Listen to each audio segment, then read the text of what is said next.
7 p.m. Thank you, and welcome everyone to the August 6, 2024 meeting of the Village of Orland Park Plan Commission. Would everybody kindly stand for the Pledge of Allegiance?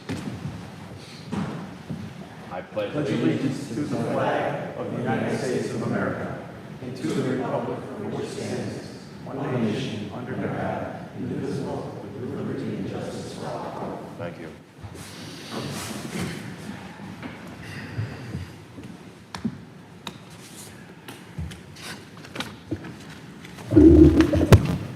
Okay, we'll start out with our roll call, of course.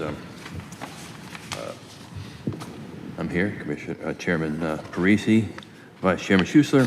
Here. Commissioner Paul. Here. Commissioner Zamparelli. Here. Commissioner Sanchez. Here. Commissioner Nugent. Here. Commissioner Zatar.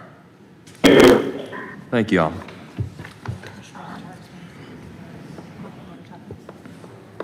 Commissioner Zatar, for the record, would you please explain the reason for your remote attendance? Okay, thank you. We've all had a chance to review the minutes, I believe. I would look for a motion to approve them, or if there's any changes. Chairman, Yes. move the minutes be approved as presented. Second. Motion by Commissioner Schuessler, second by Commissioner Zamparelli. All in favor? Aye. Aye. Anybody opposed? Okay. Do I have an aye from you, Commissioner Zatar? Aye. Thank you.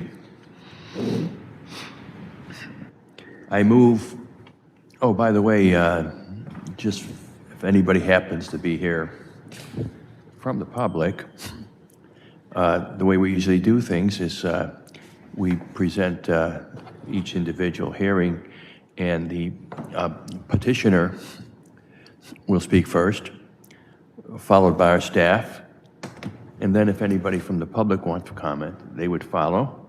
Anybody who's going to speak needs to come up to the podium, and they will be sworn in, because we do record these meetings. And we usually limit comment periods to 3 minutes. And so, appreciate you all for taking the time to be here. I move we open public hearing number 2024-0488, 14299 Wolf Road zoning map amendment, Yunker Schoolhouse. Second. I made the motion, seconded by Commissioner Paul. On favor? Aye. Aye. Anybody opposed? Okay. We go to staff, right? Yes, the petitioner's here as well. Oh, thank you. Good evening, Mr. Chairman, Would anyone Commissioner. who plans to speak tonight on behalf of the petitioner, please raise your right hand to be sworn in? I'm an attorney, but I'll do it anyhow. Okay. Go ahead. Do you have any other people that may answer questions or might speak? I'm not sure if they will or not. Nope. Well, if you do, we'll swear you in when the time comes. Okay, so do you solemnly swear that any testimony you present tonight in this matter will be the truth and nothing but the truth? I do. Thank you. Thank Good you. Your evening, name and Mr. address, please, for the record. My name is Richard Riley. My address is 123 North 4th Street, Chesterton, Indiana. Good evening, Chairman, Commissioners. Excuse me, Joe?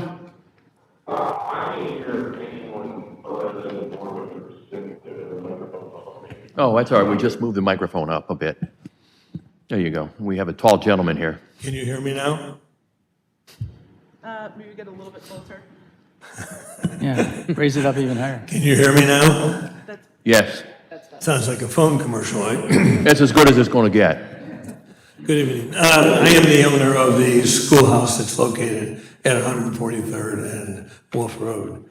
Originally, when I purchased the schoolhouse from the school district, it was zoned C3 under unincorporated Cook County. And it's been served as commercial purposes ever since I purchased it. I had my law office in there for a number of years, and then it was an insurance agency, then it was a music school, then it was back to another insurance agency. We're here tonight to have the zoning change from E1 state to commercial, business general, your zoning classification.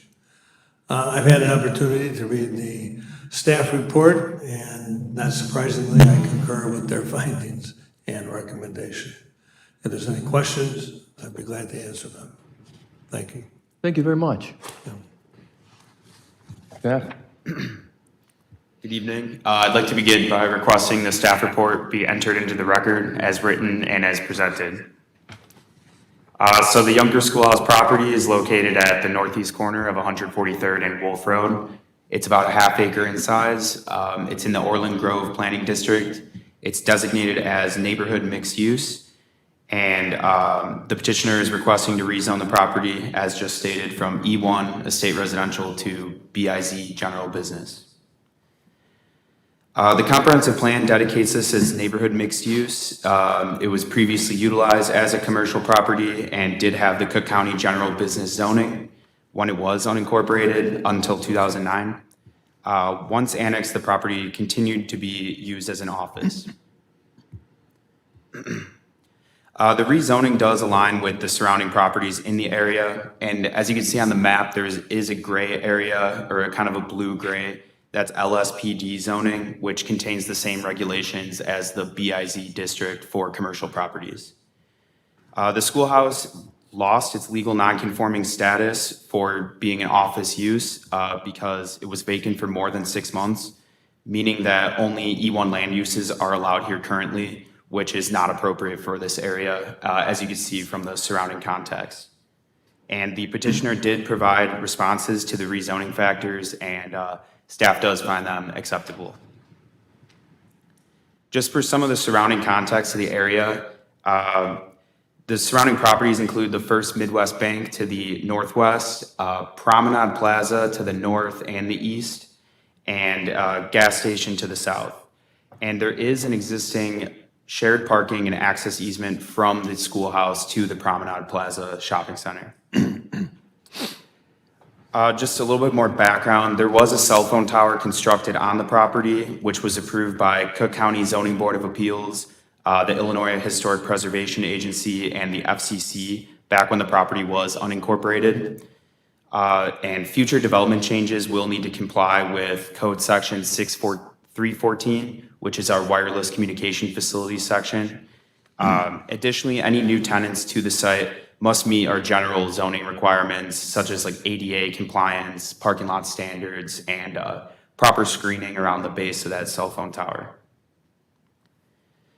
Staff recommends to accept and make findings of fact as discussed in this Plan Commission meeting, and staff recommends that the Plan Commission approve the zoning map amendment for 14299 Wolf Road. Thank you. Thank you. Is there anyone from the public who has something to say on this petition? If not, I will go to our commissioners. Commissioner Zamparelli. Thank you, Mr. Chairman. I've got some questions. It's the property. I know they're widening 143rd. I know that's planned within the next 150 years. So, and I know it's going to get awfully close. And I understand that that building is sitting on its original footprint, which is pretty awesome. Even that little pump out front. So I've done my homework a little, but I don't even like the house there, the old schoolhouse. I love that building, but I think it's just, as that road creeps up on it, it's not good. I'm curious when we don't move that. Well, my original recommendation, we had a meeting, a meeting was held here regarding the widening of 143rd and specifically that corner. My original recommendation was to move the schoolhouse back, away from 143rd Street. Back to where? About 20 feet. Just Oh, move on it that back away parcel. from the Okay, road, okay. Keep it on that parcel. It is unique because that is the original parcel of the schoolhouse. Actually, that's not accurate. There was one that was 2 blocks to the north, but it burned down. And when that burned down, they moved it and they made it a stone structure that you see now. And in that kind of conversation, right, there was a proposal was made to, 1, preserve the elevation of that corner, and 2, make a walking path that would go parallel on the north side of 143rd Street, and then curve around with guardrails the schoolhouse. So it would give it more frontage and more perspective, if you will. So in the end, I thought there's still gonna be a taking, but it's gonna be a minor taking. In the end, I thought that was, a good solution. But it's, like you say, it's gone through a lot of iterations at the moment, so we'll see what happens. And that road gets pretty close. I mean. It is with- pretty with close, that turning yes. lane, it's, I think, within 8 feet or 10 feet of the door, am I wrong? But but you're right. My concern was that it would have gone right up, to the foot of the stairs. Right. Originally, I was asked to grant an easement for road purposes, and I declined because I needed to have that kind of control to see where that road was going to go. The pump is still active, could be still active, by the way. The shaft is still there. No kidding. Although it's not. The schoolhouse has a tremendous history here, dating back, to when it was built in 1910. So it's been part of the community for a long time. I don't know if you've ever had an opportunity to go inside the schoolhouse, I have. but it has been, really, a lot of effort's been made on the inside. It's a pretty building, really. I know it's for sale currently, right now. It is for sale right now. Now, and this is just me asking the question, I'm not, nothing, I would think that that piece of the dirt there is worth some money. I would think that if you can donate that building, move that building, build something, a little store on that land, something like that feasible? Not really. Number one, if you move the schoolhouse off the property, you would defeat one of its best hallmarks, as it's on the original piece of property. Two, the lot is very small. It's a half And acre. I mean, that building is only, 20 by 30 feet, I think, if it's that. And highest and best use, you could move the building, but, that was suggested to me in a conversation. Weren't you involved with moving the other schoolhouse? I was, yes. And you moved it down from 94th to where it's currently sitting? Right. In 88? Where the chamber's at now. Correct. Yeah. And that was how I first got introduced to this schoolhouse. I represented Ameritech at the time, and Orland Park had run an ad in the newspaper, but they were looking for someone to come in and save the Little Red Schoolhouse. And it was a gentleman who lived in Orland Park, Glenn Lofian was his name. He was an executive at Ameritech. So he called me and he asked me if I could get involved in the matter. And the problem was that this was fall, and they did not have the new budget until after the first of the year. So we had to be very, very, very quiet about this matter until the budget money was in place. But we were able to negotiate a lot, really, with the school board. And, that building sits on top of a 12-foot basement, Right. in which is located one of Orland Park's very first cell towers. And it serves now as a chamber building. So it was restored professionally inside that building, by the way. That was a win-win. Yeah, it was a win-win. And I was proud to be part of that process, really. We watched to move that schoolhouse, we all held our breath, because we thought it might wind up as a pile of bricks. Well, I've seen the pictures in the chamber, they're there, and it's pretty impressive. No, that was in 86, I believe, I believe, yes. 1986. Now, imagine the numbers have changed, but may I ask, do you remember how much that was to move that school? And that was only down on 151st Street. I don't know, Ameritech footed that bill. Oh, And that was part of the deal. They would move that schoolhouse, they got that piece of property, and all they got in return was the lease on that basement. And I'm not sure really what the numbers were to move it, It was in conversations with the school board, but I was interested in the schoolhouse on 143rd and Wolf Road, saying I thought that was a much cuter building. The one on 151st Street was built from the state of Illinois, one-room schoolhouse, manual, if you will. And they were able to find front doors for that building from another schoolhouse in southern Illinois. Same size, same dimension, pull it out, plug it in. They were destroying that other schoolhouse. So it's amazing, but our schoolhouse, the one 143rd and Wolf, was built before that time.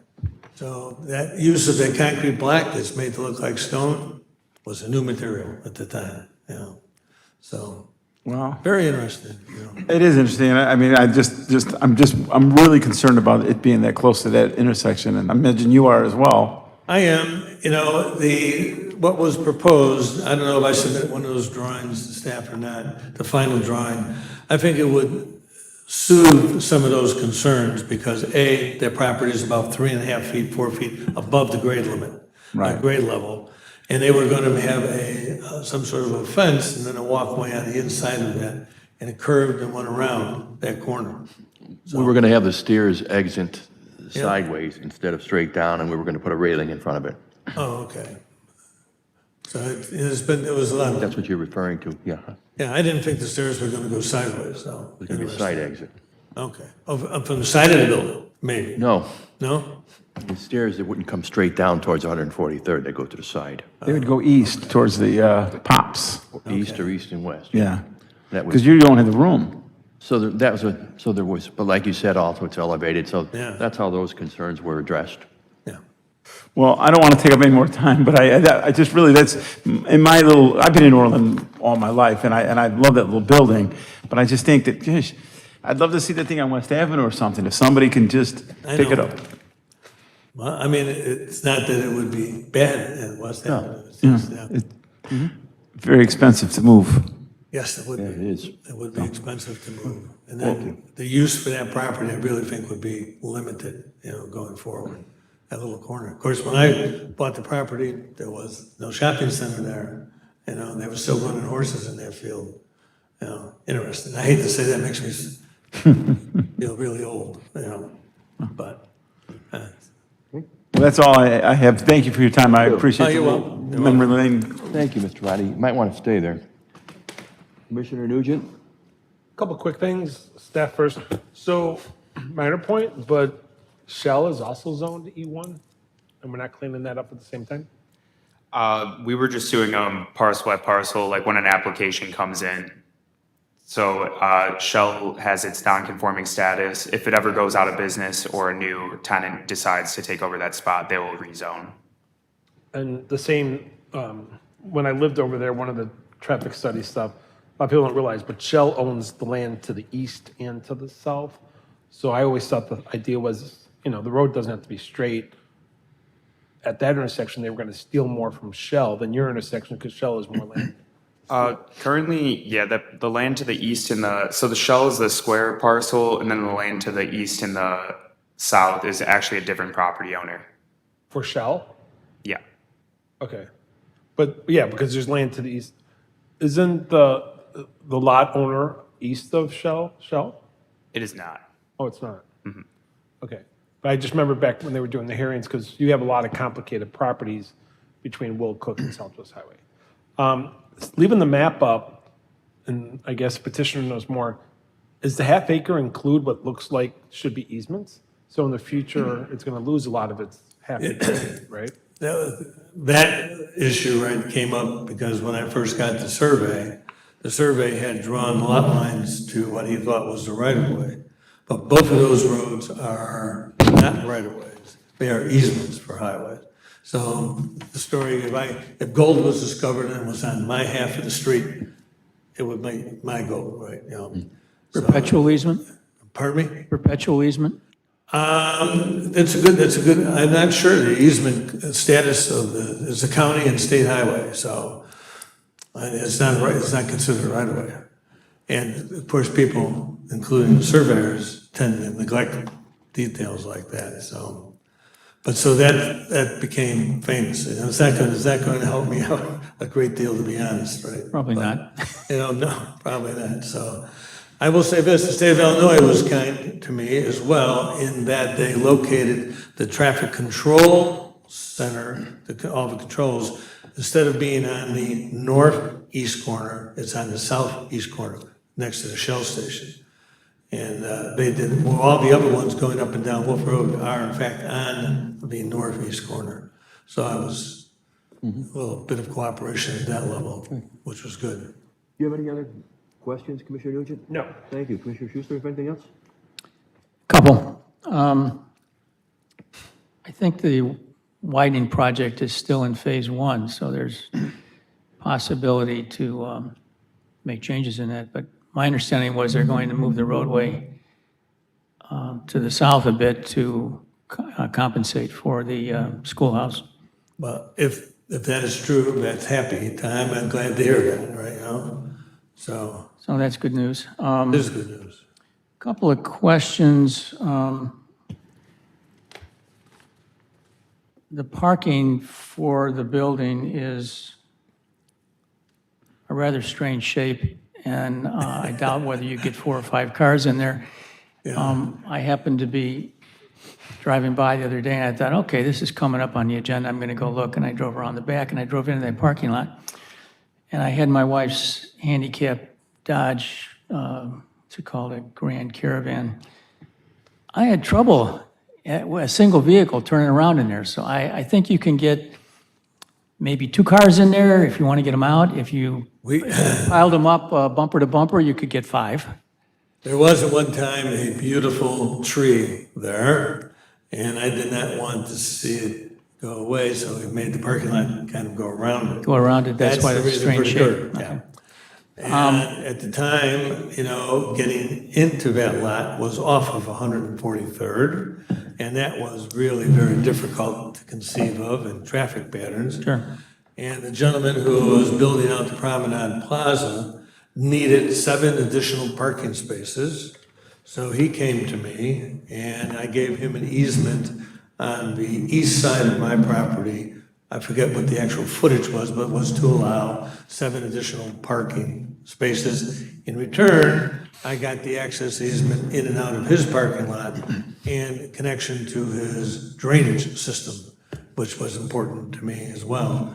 There's a structure inside that parking lot of mine in the corner, drains all the water. Does your easement give you the right for any vehicles to park in his lot? It does indeed, yes. Is there any limit on the number of spaces?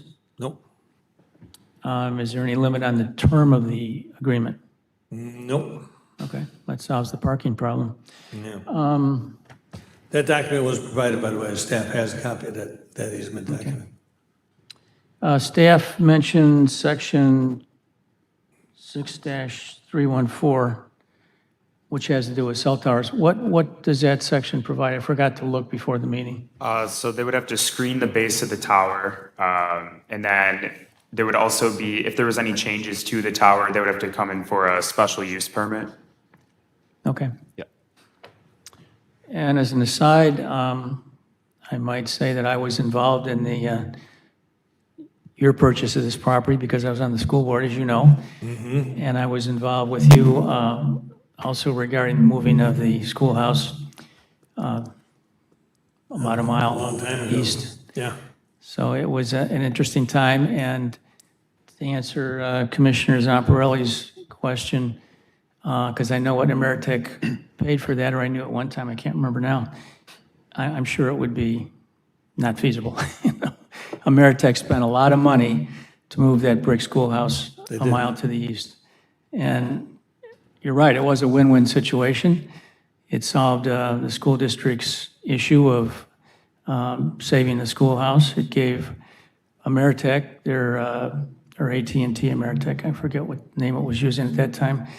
It gave them their first tower in Orland Park, the space for the tower, and I think a third of the basement. And in return, they paid for the basement to go in, they paid for the moving, so.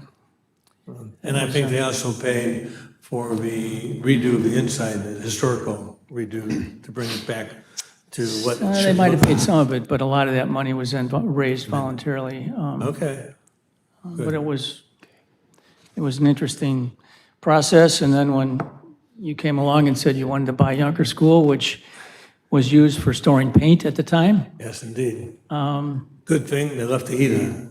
130, yeah, Yeah. 135, had no use of it as a school, but it was going on, at that point, it was like 80 years old, something like that.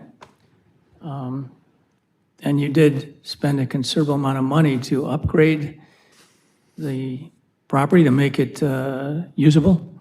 That was the first property I fell in love with, really. We've since that time. Now that I'm retired, We run a bed and breakfast in a 1914 New York Central freight station. I know you've always had an interest in been historic. redone, which has been redone, so, yeah, it's interesting. But, all good.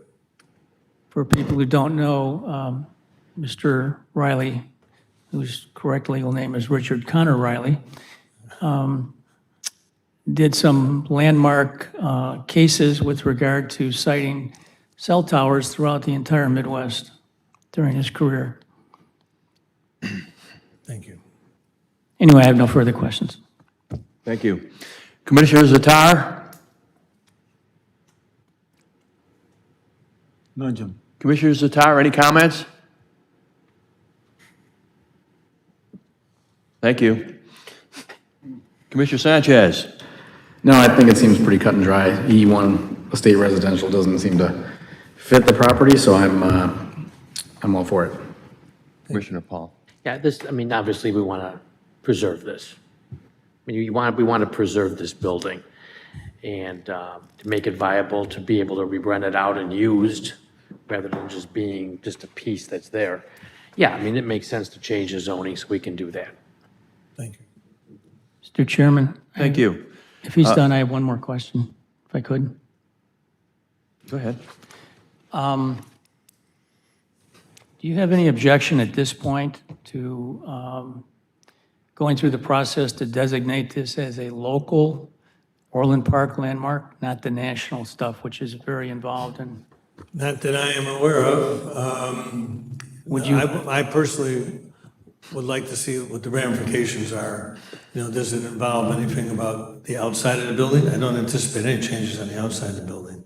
The prospective purchasers, should be involved in that conversation as well, to the point where we have a contract. Okay, I'll ask the staff, what is involved in designating this as a local landmark, and would it involve any modifications that the owner would have to make? Respectfully, I would suggest that you can ask the staff about that after our meeting. Okay, fine.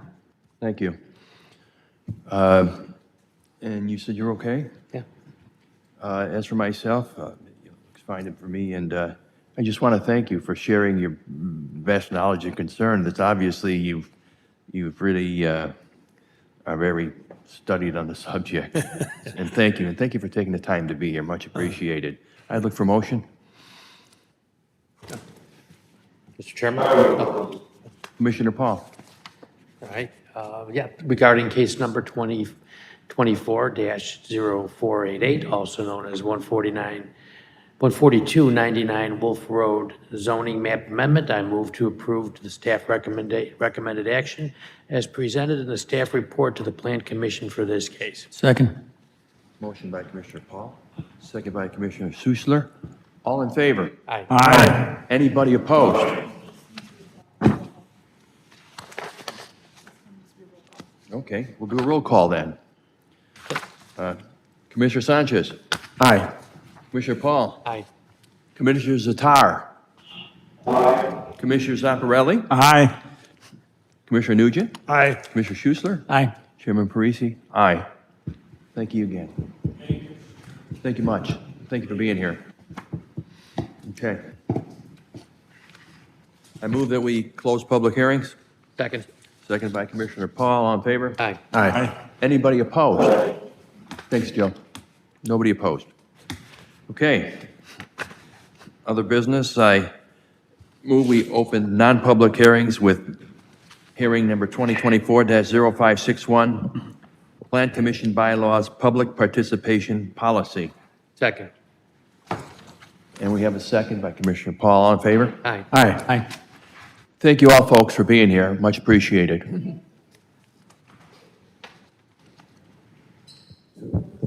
All right. So this was a part of a lengthy conversation at the last meeting, and so as discussed, we modified items 4 and 5 for the public participation policy to try and clarify the concerns over the 3-minute times. So on page 2, We basically left 4 alone, just saying the comment period must be limited to 3 minutes per person, 10 minutes for a person speaking on behalf of a group of 4 or more people, and then 30 minutes per project or case. 5 is the bigger adjustment, so I'll read it into the record. The 3 and 10-minute public comment periods may exceed the time allocated at the discretion of the presiding officer. The 30-minute public comment period may exceed the time allocated if the public officials, by a majority vote at the meeting, agree to allow the public comment period to exceed the allocated time for that particular public comment period. Thank you. That was a mouthful, but you're welcome. Okay. Any comments on that, Commissioner Zatar?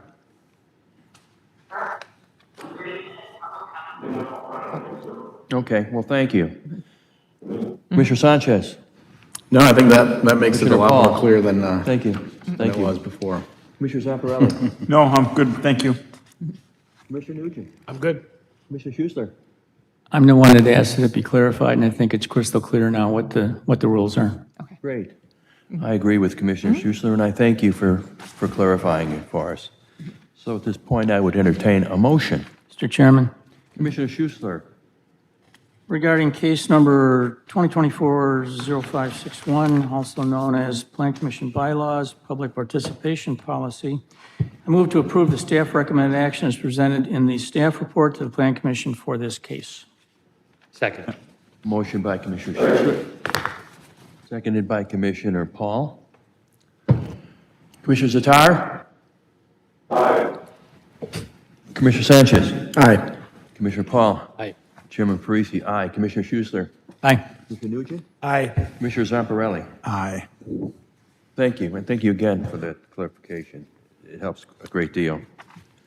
We were, obviously, there's nobody present, so there's not any non-scheduled visitors. And you were all provided a copy of forthcoming new petitions. So unless there's any other new business. Mr. Commissioner Chairman, Schussler, Please. I think we've got another motion to make regarding 2024-0563, Yeah. which has to do with, Where's that? in the absence of the chair policy. It's another thing on the commission bylaws. Yeah, it's not on the Yeah. agenda. Did we miss something? Yeah. No, I'm asking the, Oh, it doesn't have a number next to it, that's why. Okay, so I just wanted to clarify, you did approve the bylaws for in the absence of the chair policy at the last meeting. the last meeting. yeah. Yes, there were a couple items that were discussed as part of the record, so we just wanted to clarify that you wanted these also in the bylaws. And so we made an adjustment to the introductory paragraph and then also on item number 1. So there was discussion about having a chair pro tem if in the case that the chairman and the vice chairman were not available, they could, the quorum that is present by the majority vote of the quorum, physically present at the meeting could elect a third, I guess, a vice chair, for lack of a better term, to run the meeting if so desired. So we added that if that was the desire of the Plan Commission at the meeting. Just wanted to add that for clarification.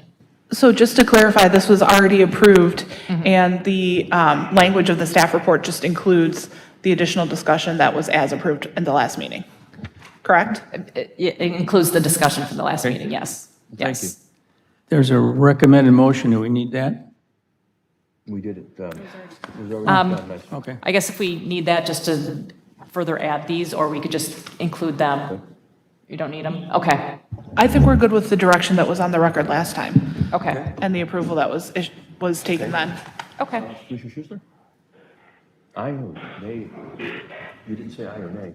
Oh, aye. I'm sorry. Aye. Okay. Okay. Other than that, I move that we adjourn at 7:34 PM. Second. Seconded by Commissioner Zamparelli. All in favor? Aye. Aye. Anybody opposed? Okay, thank you all. Thank you for joining us, Joe. Okay, folks.